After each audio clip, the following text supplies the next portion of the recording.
a list of movies that are better than this, the Marvels. Oh, shit! I had more fun at the Marvels and Madam Web than Supergirl. Oh, shit! Nerdrotic.com. Chris, man, you shook it up. You and Alan shook it up with your out of the theater review, which is being written about in articles now. Very good performing video for you. Yeah. Tell us what you think of Supergirl. It's worse than even you can believe. In not only that, Millie Alcock, I believe, is really just miscast. She should not have been cast in this role. They could have cast someone, and I know it's cliche, Sydney Sweeney might have been better. And the dark storyline of Kara, which really, when you start to really dig into it, makes absolutely no sense. It makes there are lapses in logic that when you really begin to think about it, I'm seeing it a second time tonight just to confirm, like, oh, it's all that bad. Yeah. It's everything from, I'll go just a quick checklist. So a capsule opinion here. Sure. The dark nature of it. It's as if the movie did not use fill lights, which is a light to light your face so I can see your face. Yeah. Everything is in darkness. Every starship scene on a starship, every scene on a planet, every planet looks the same. There aren't distinct looks to the planets. I couldn't tell you their names. They're completely forgettable. Again, forgettable villain. Who cares about him? He poisons Crypto. That's the story at the beginning. This character, Ruthie, whose parents are summarily executed, is boring. They killed her innocent parents. Did that line make it in the movie? Yeah. Yeah. It's so dumb. And she takes her family sword now to kill the villain whose name escapes me because he's not memorable. And what's awful about her is people are comparing it to Mad Max and you think, wow, is there some big car chase scene? I mean, part of one, but really there are child brides in this thing. It's like the villains are a bunch of outsiders that have captured underage child brides. And I don't know, maybe there's maybe there's secretly a based storyline in there. That's what I thought. Maybe there is kind of a secretly a based, like, hey, you should get your sword and fight back against someone trying to marry you at 11 years old. But yeah, that's the main thing. And then Supergirl, Kara, she's so she's depressed, just wants to get drunk, doesn't care about anyone, including Ruthie, but herself and her dog. And that's it. And she just does not embody the virtues of a hero. And only at the end, when she puts the costume on, it's like putting on the costume doesn't make you a hero. Captain America, Steve Rogers, was Captain America before he got the muscles. Yeah. Right? Before he had the muscles, he had the heart. And that was noticed by Tommy Lee Jones' character in First Avenger. Like a heart of a hero. She never has a heart turn. It's like these guys it's only when it becomes personal to her that now she's trying to get the antidote for her dog. So let's rewind a little bit. Yeah. You just said she puts on her costume at the end. Yeah. But the last third or less. So the whole beginning of the movie, is she in her trench coat or in trench coat, street clothes, whatever ravagers or scavengers wear. They wear that stuff. And you see her in a space suit when they keep flashing back to her story and with Clark, right? Yep. And to be honest, a highlight of the movie every time he's on screen. David Cornsweet is very likable in spite of James Gunn's terrible script for Superman. How much is Lobo in it? It's like 10 minutes. But they added a scene. I saw the movie with someone who saw the test screening, the earlier cuts. They added a scene with Lobo suddenly turns up in a prison where Ruthie is. And for no reason, that scene was added. Okay. but he's in it all of 10 minutes. Okay.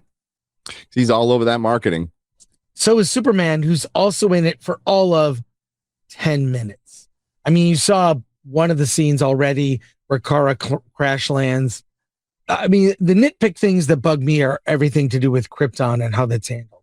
So, well, do you want to tell what they doubled down on? Oh, God, okay.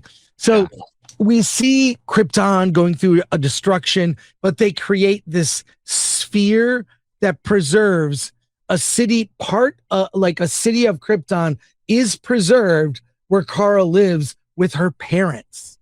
But the rest of the planet somehow is destroyed. And there's a line where David Krumholtz plays Kara's father. Is it Zor-El? I think is the name. And he says, your crazy uncle sent his son to conquer Earth. And I'm going to send you to Earth. If he can send Kara to Earth, why can't, if she hops around the galaxy to 3 different planets in this movie, can't everyone from Krypton just relocate to Earth and colonize? I don't get this. Like, if it's so easy to travel in space, what is the big deal? If her father can send her to Earth, why can't they all go to Earth or go to Earth as a family? Never explained. So she gets in that starship in that stupid outfit that looks out of a gay French perfume ad. You know, she's in that like that, you know, that Clark finds her in. She gets in that with her dog, holding it like this, no control. She's just sent there. Like, there's no explanation for any of this. But the throwaway line doubles down on that Jor-El wanted, you know, Kal-El to conquer Earth. Double down, not a misinterpretation, and then this other thing, how can, like, she lands with Clark. How does she learn English? What was the plan? How does she, assimilate to Earth? She doesn't want to assimilate. There's just so many things. And maybe this even goes back to Kara's origin anyways in the comics. I know there've been different versions, but it's just dumb. There's just Superman. There's not a horse. I don't care about a dog. The last son of Krypton was Kal-El, came to Earth. All that other stuff is, for me, kind of bullshit that was all done in the 50s. The super family with, is there a reindeer Kryptonian? I don't know. I always thought that shit was dumb. Sorry, folks that like the Silver Age stuff. That's the problem with James Gunn's DCU is he wants to get to places without establishing a foundation, right? And he's mixing it all up because he's throwing in Morrison shit with Silver Age shit. And it's just like, oh, I'm going to do what I feel like looks neat and cool and not really give it a foundation of anything. You can go those places once you set the foundation, but your foundation is fucked now because Jor-El sent his son to conquer Earth and start a harem again. Based, but that's not what happens in the comics. And the thing is, Jor-El. That's not the story of Superman. Jor-El in the Superman films, I'm thinking Man of Steel and the Richard Donner original, is such a great father figure that to kill this father figure, this symbol, that he has these virtues to live up to. This is why I know. I don't need to Google this. I don't need to ask Grok. James Gunn does not have kids. And he clearly doesn't have a son. Anyone who has kids, you feel a responsibility to the best of your ability as a father to live virtues that they can observe and bring into their lives. They'll never be exactly what you want them to be, but you want them to, learn good morals and values. And I mean, I was so mixed on Superman, this Superman is a much better movie than Supergirl. But I was like, okay, the first movie's mixed. I'll give him a pass. Whatever. He's establishing the universe. It's a lot in one film. Then I saw the first episode of Peacemaker season 2, which I was told to watch by Gunn. And that's when I said, I'm out. Yeah. I don't like this vision. I don't like how he's thrown away everything except his friends that he likes. And I kind of feel like Gunn is not so much a collaborator of a when it comes to making things. He only hires people who are his friends or will do exactly what he tells them to do. That's it. He's not. Whereas when you look at other creators on film and whatnot, it's more of a collaboration as a storyteller, director to actors that are trusted. And Craig Gillespie, I don't know. There's some footage I have from the red carpet with Gunn and like them on the red carpet. I can bring it up and show you. And you see the look on Gunn's face, and he's not smiling. He's like doing the red carpet out of obligation. Clearly, he knows. And I'll say this: Gunn's reputation has been good. He's never really been attached to a bad movie. He is now attached to a bad movie. This is, objectively speaking, a bad film for a number of reasons. I'm pointing out the things that bother me. There are going to be different things that bother you, Gary. And people will, but the fact that the shills are trying to explain, and all of them, because they don't want to get shit for criticizing Millie Alcock. She's not good in this movie. She is not good in this movie. And a lot of it has to do with how they chose this character. This girl boss is an archetype now that is boring because it's always the same. There is no Kara. There is generic female girl boss character. Same in every movie.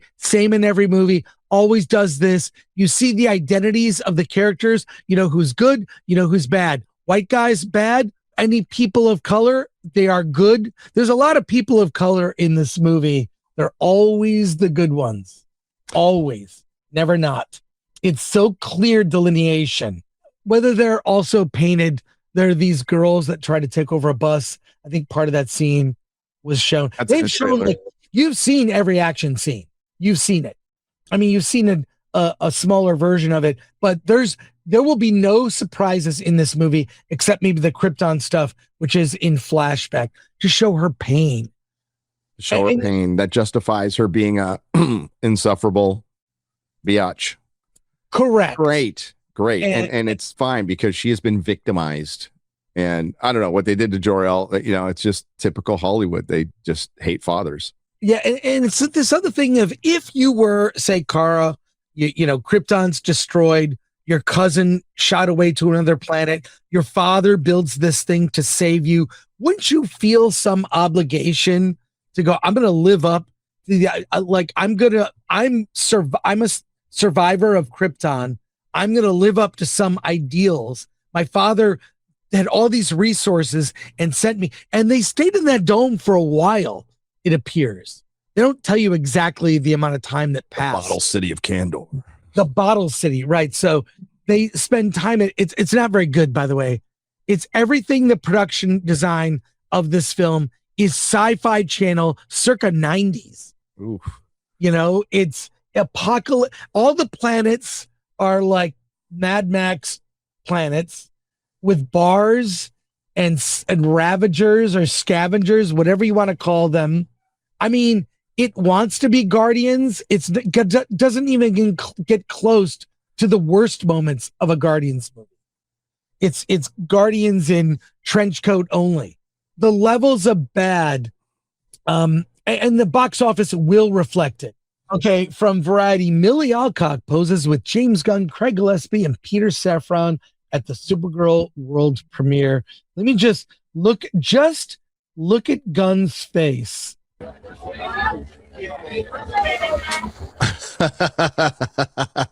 Hello, darkness, my old friend. Am I wrong? Am I wrong? Is it there? None of them are smiling, to be clear. Even her. He's like, yeah, I got one more. Creepy. I got one more movie in me. And I'm gone. It's really one more movie. And what do we have in store for? I got some of the queer clips and other stuff. Yeah, he doesn't look happy. Yeah.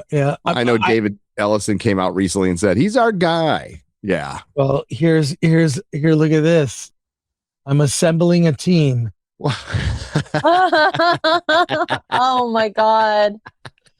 Oh no. The OC one in the bottom too. I don't care. This is the team that's going to save me from Gary's basement. There you go. Well, they never learn. They never leer. They never leer, Chris. Yeah, I mean, I'm only pointing out the parts that stood out to me. I'm definitely seeing it again. When I was at the screening, I sat next to Alan. I leaned over to him and said, dude, this is terrible. This is like, it's the middle of the movie. There's no momentum. It's thankfully short, right? It's pretty short. Is it under 2 hours? Under 2 hours. Under 2. Oh, thank Jesus. Thank little baby Jesus. It's under 2 hours. Oh my God. And I know you're seeing it tonight. You might want to go live tonight. You might want to go live after tonight, Gary, because I think you're gonna have thoughts. I might have some thoughts. I mean, I can't see Gunn. I might let X-Ray Girl out of the basement and she can go with me because none of my family want to go. Torture, right? My son's all, hell no, I'm not going. Dude. Yeah. I can't say I'm surprised about any of this at all. Look at this. Toy Story 5 with a near 90 million second frame will have more friends than Supergirl at weekend box office. Oh no.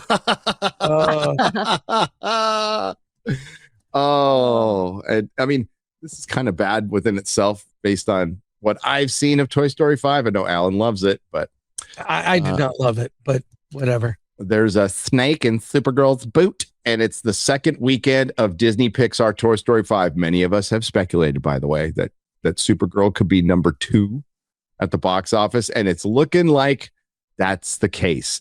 The $170 million DC Studios feature, the second production under the James Gunn and Peter Safran run Warner Brothers comic book division, last summer's Superman $125 million domestic opening is expected to open within the upper 40 millions. So that's down at 3,600 theaters stateside pre-sales, though tracking has it of late in the 50 million plus vicinity. So it might hit 50 million.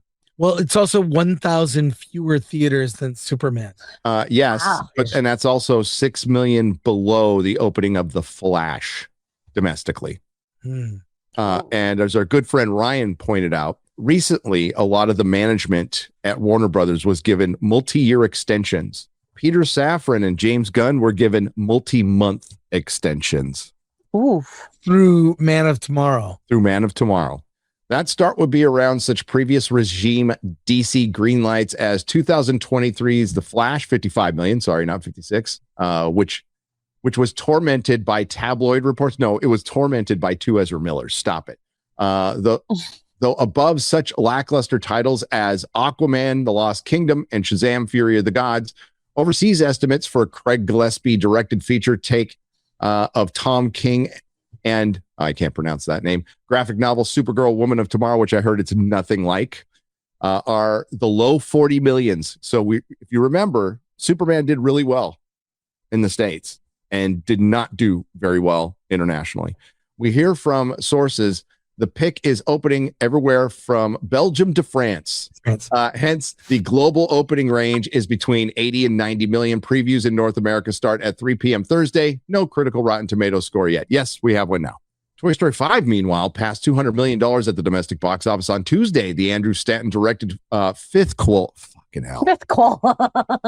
Fifth quel. Oh, that's funny. That motherfucking fifth quels. They like Hollywood's dying. They're like, what's wrong? We're at fucking fifth quels. That's a video for another day. Fifth quel is eyeing a second frame in North America between 88 and 96 million. I wouldn't be surprised if we hit that 96. 40% to 45% drop after posting the best domestic opening of the year, the best Monday year to date with 17.3 million, and a massive 23.7 million Tuesday, Dollar Tuesday, or Discount Tuesday, I should say. It used to be Dollar Tuesday, Chris. You know, back in my day, remember Dollar Tuesday and $2 Tuesday? Disney Pixar 2024 Summer Smash Inside Out 2 went on to post the best second weekend for any animated film with 101.2 million, 34% drop after opening. That's really good. So Supergirl's toast. Yes. It's toast. I mean, there's a Jackass movie coming out, like the 50th Jackass movie. Yeah, I'm seeing that. I Of don't care. course. I'm gonna go. They're going to be in an old folks home doing like little stunts. They kind of made fun of that, them being old in Yeah. the last movie or the movie before. And they're older now. Hey, those movies are cheap. They're like $10 million budget. They make like 40 or 50. Why would you not make one? So the fan screenings, that's why I made my video. So I bought a fan screening ticket for San Antonio. I'm like, oh shit, I'm not going to be here. So I'm like, damn, I wonder if I'm going to be able to get one.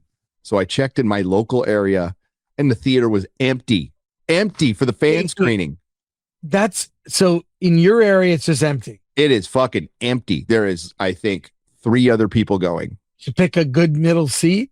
Well, I mean, like I am kind of in the middle of nowhere, but to be fair. But then I checked my IMAX in San Antonio and I checked Burbank, of course. Burbank, except for those front rows, is all sold out. Yeah. But then my IMAX, which was sold out for Flash months in advance, still had plenty of seats. So I put in my video, it's just anecdotal, but I try to go across the country and just check theaters for the fan screenings and are all empty. They're all empty. Yeah. So I was like, oh, whoa, this thing's really dead. This thing's really dead. If the fan screenings, you had to go through it. Was it? No, that was with Spider-Man. Yeah, that was with Spider-Man. They just announced. These are just available on Fandango or wherever you go. You can go, and there's multiple screenings. There's one at 10, there's one at 7, and one at 10. Yeah, so there's a good chance that Millie Alcock will show up to Burbank. Chris, I'm holding out because remember with Madam Web, we had a 6-day opening weekend. I am holding out for the 7-day opening weekend. Once we get there, we have achieved singularity. When we get the 7-day opening weekend, I think this could do Marvel's money. Oh, below at this point. I think below. What Marvel's was at least number 1 at its opening weekend. This will not be. Yeah. We already saw, man, that look on Gunn's face, and I've seen stills. That was grim. He's not smiling. He's there on an obligation. I'm sure taking time away from shooting in Atlanta, a movie he knows is going to be kind of a dead world. Yeah. Well, a dead universe. The DCU is taking shape, and we're finding out that shape is poop. It's a giant piece of poop. It's nothing. There's no substance to it. There's no foundation. He's cooked, dude. He's done. Nerderotic.com. Please subscribe.